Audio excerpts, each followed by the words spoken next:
उत्तर प्रदेश में गौ संरक्षण को नई दिशा देने के लिए मुख्यमंत्री योगी आदित्यनाथ के नेतृत्व में एक अनूठी पहल आकार ले रही है। राज्य सरकार अब परंपरागत गौ सेवा और आधुनिक तकनीक और ग्रामीण अर्थव्यवस्था से जोड़ते हुए एक ऐसा मॉडल विकसित कर रही है जो देश के लिए मिसाल बन सकता है। और इसी कड़ी में उत्तर प्रदेश की 300 से अधिक गौशालाओं में बायोगैस प्लांट लगाने की योजना तैयार की गई है। और इस पहल से गोबर और गौमूत्र से स्वच्छ ऊर्जा, जैविक खाद और कई उपयोगी उत्पाद तैयार किए जाएंगे, जिससे ग्रामीण क्षेत्रों में रोजगार के नए अवसर भी पैदा होंगे। रिपोर्ट देखिए।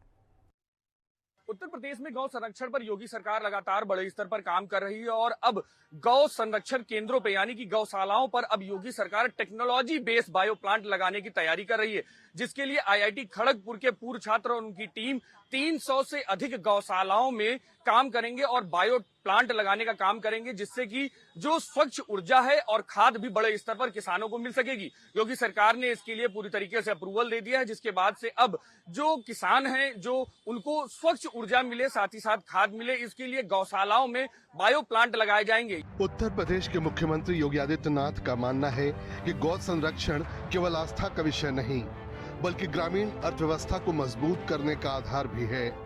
यही कारण है कि प्रदेश में गौआश्रय स्थलों को अब आत्मनिर्भर इकाइयों के रूप में विकसित करने की दिशा में तेजी से काम किया जा रहा है।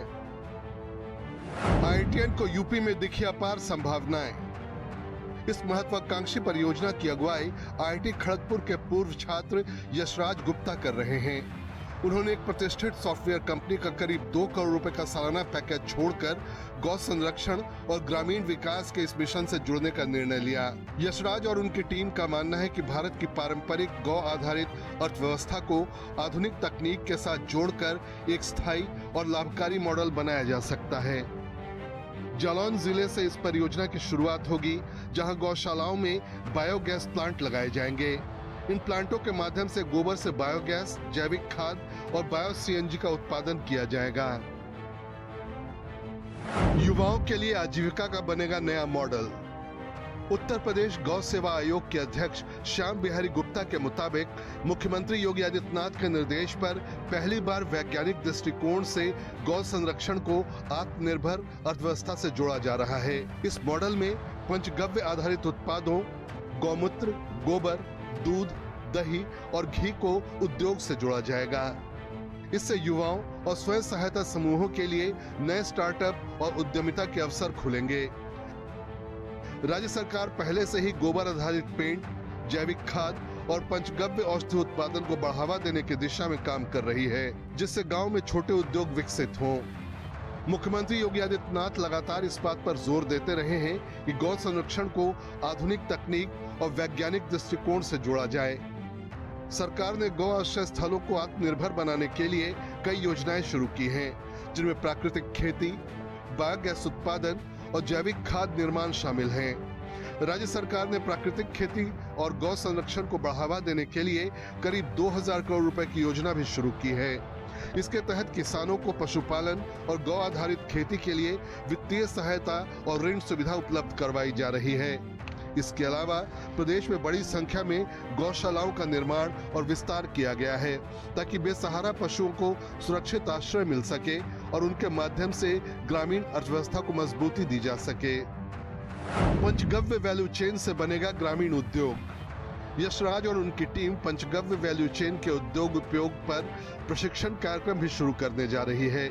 इसके तहत गोबर से जैविक खाद, गौमूत्र आधारित औषधियां, प्राकृतिक कीटनाशक, बायोगैस और कई दूसरे उत्पाद तैयार किए जाएंगे।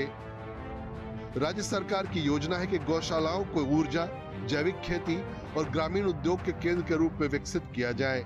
इससे न केवल पर्यावरण संरक्षण होगा, बल्कि किसानों की आय भी बढ़ेगी। गौ संरक्षण को आत्मनिर्भर अर्थव्यवस्था से जोड़ने का प्रयास। मुख्यमंत्री योगी आदित्यनाथ का दृष्टिकोण स्पष्ट है कि गांव की समृद्धि पशुधन से जुड़ी है। सरकार का लक्ष्य है कि गौ संरक्षण को सेवा और परंपरा के साथ आर्थिक विकास के मजबूत आधार के रूप में स्थापित किया जाए। प्रदेश में लाखों गौवंश के संरक्षण के साथ उन्हें ग्रामीण विकास और रोजगार से जोड़ने के लिए कई योजनाएं लागू की गई हैं।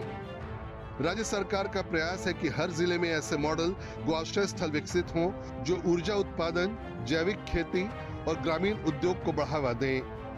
यूपी बनेगा देश का टेक्नोलॉजी आधारित गौ संरक्षण मॉडल। जालौन से शुरू हो रही यह पहल भविष्य में पूरे प्रदेश में लागू की जाएगी। आईआईटी खड़गपुर से जुड़े युवा इंजीनियरों की टीम और राज्य सरकार के सहयोग से विकसित हो रहा यह मॉडल आने वाले समय में देश के लिए उदाहरण बन सकता है।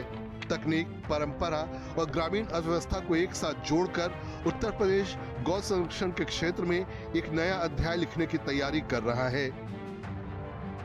मुख्यमंत्री योगी आदित्यनाथ के पहल से गौ संरक्षण अब केवल धार्मिक आस्था का विषय नहीं, बल्कि हरित ऊर्जा, जैविक खेती और ग्रामीण रोजगार का सशक्त माध्यम बनकर उभर रहा है। साफ तौर पर है कि अब जिस तरीके से योगी सरकार लगातार उत्तर प्रदेश में गायों को संरक्षित करने का काम बड़े स्तर पर कर रही है, गौवंशियों को संरक्षित करने का काम बड़े स्तर पर कर रही है, उन उम्मीदों पर अब उत्तर प्रदेश के युवाओं की भी नजर बड़े स्तर पर है और उन उम्मीदों को और मजबूत करने के लिए आईआईटी खड़गपुर की पूरी टीम अब उत्तर प्रदेश में काम करेगी, जिससे जहां एक तरफ गौ संरक्षण केंद्रों की रूपरेखा भी और मजबूत होगी और किसानों की आय भी दोगुना होगी। कैमरामैन मनोज के साथ मैं विक्रम सिंह राठौर, हिंदी खबर, लखनऊ।